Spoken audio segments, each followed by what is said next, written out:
नमस्कार दोस्तों, स्वागत है आप सबका आपके अपने चैनल पर जिसका नाम है अर्चना सुनाती कहानियाँ। आज मैं लेकर आई हूँ एक छोटी सी कहानी। उम्मीद करती हूँ आपको पसंद आएगी। तो चलिए शुरू करते हैं।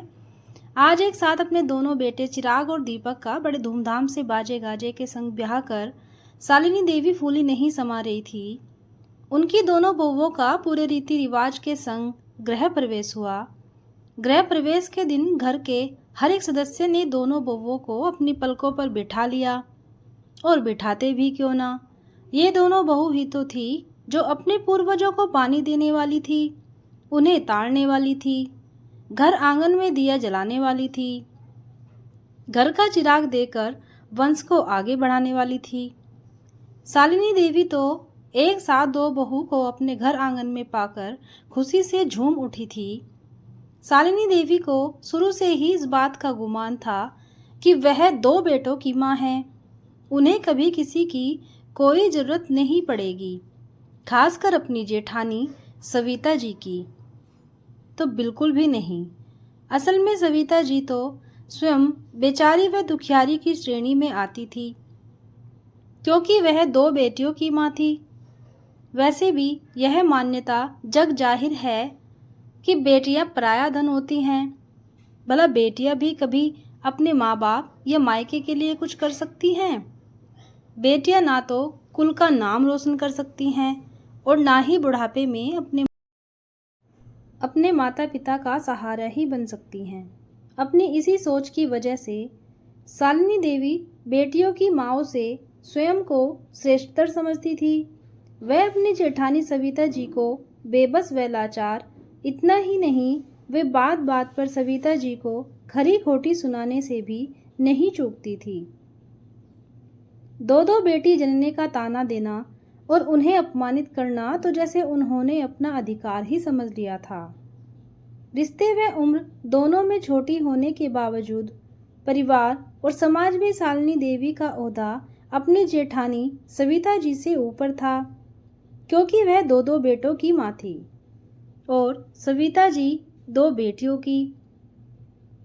शालिनी देवी इस बात से आश्वस्त थी कि वह दो बेटों की माँ हैं, इसलिए उन्होंने बुढ़ापे में कभी भी किसी की ओर मुंह ताकने की जरूरत नहीं पड़ेगी।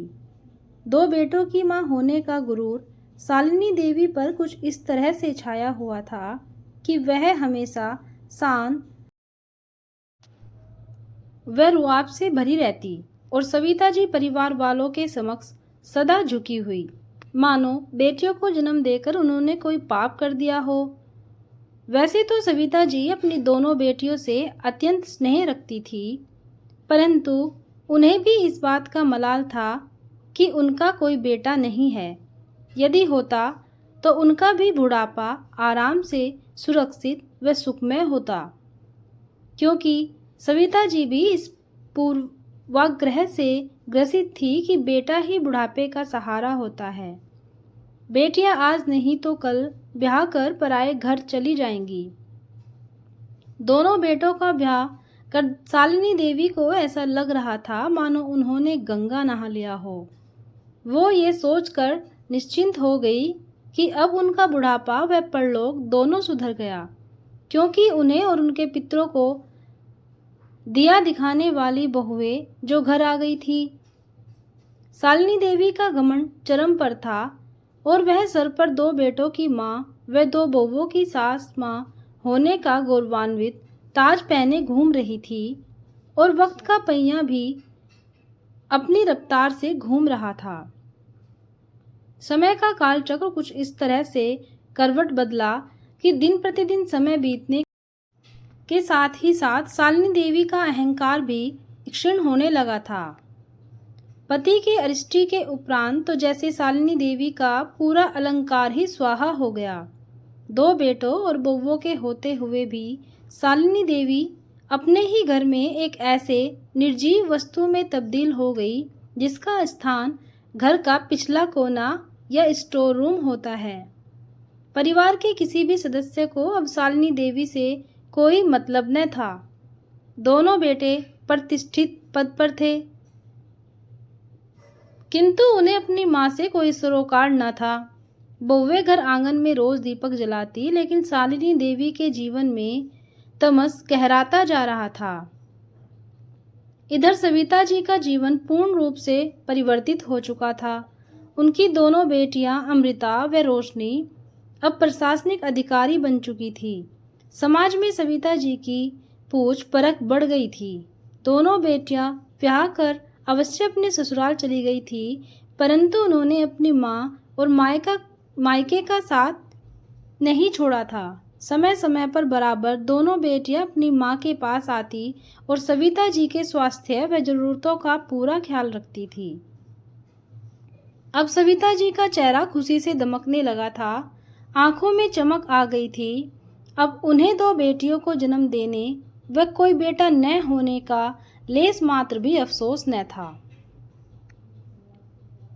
समय की दशा के संग शालिनी देवी का मन भी स्नेह अपने बेटे व बहुओं के दुर्व्यवहार से क्षीण व आघात होने लगा। एक वक्त ऐसा भी आया जब शालिनी देवी की वेदना इतनी बढ़ गई कि उनका हृदय चित्कार उठा। बिगड़ते स्वास्थ्य की वजह से जब उनकी शारीरिक दुर्बलता बढ़ने लगी, तब दोनों बेटे बहुओं ने उन्हें अपने साथ व पास रखने से इनकार कर दिया और उन्हें वृद्धाश्रम पहुंचाने की योजना बनाने लगे। यह जानकर शालिनी देवी के हृदय में आह निकली और वह मन ही मन विलाप करती हुई ईश्वर से बोली, हे ईश्वर, तुमने मुझे दो बेटों के बजाय दो बेटियों की माँ क्यों नहीं बनाया। तभी आवाज आई, काकी माँ, ओह काकी माँ। चिर परिचित आवाज सुन शालिनी देवी भावुक हो उठी और बोली, कौन? अमृता, रोशनी? हाँ काकी माँ, हम हैं। अमृता और रोशनी दोनों साथ में बोली। दोनों को अपने सामने खड़ा देखकर शालिनी देवी की आंखों से अश्रुधार बहने लगे, जिसे दोनों बहनों ने पोंछते हुए कहा, काकी माँ, अब चलो यहाँ से। आपको और तिरस्कृत होने की जरूरत नहीं है। आप केवल दो बेटों की नहीं, दो बेटियों की भी माँ हैं। अमृता और रोशनी से संबल सम्मान व अपनत्व पाकर शालिनी देवी ने दोनों को गले से लगा लिया और फूट फूट कर रो पड़ी। बहते आंसुओं की धार में बेटों की माँ होने का अहंकार, अभिमान सब धुल गया। शालिनी देवी आज हृदय से दो बेटियों की माँ बनकर स्वयं को सौभाग्यशाली समझ रही थी।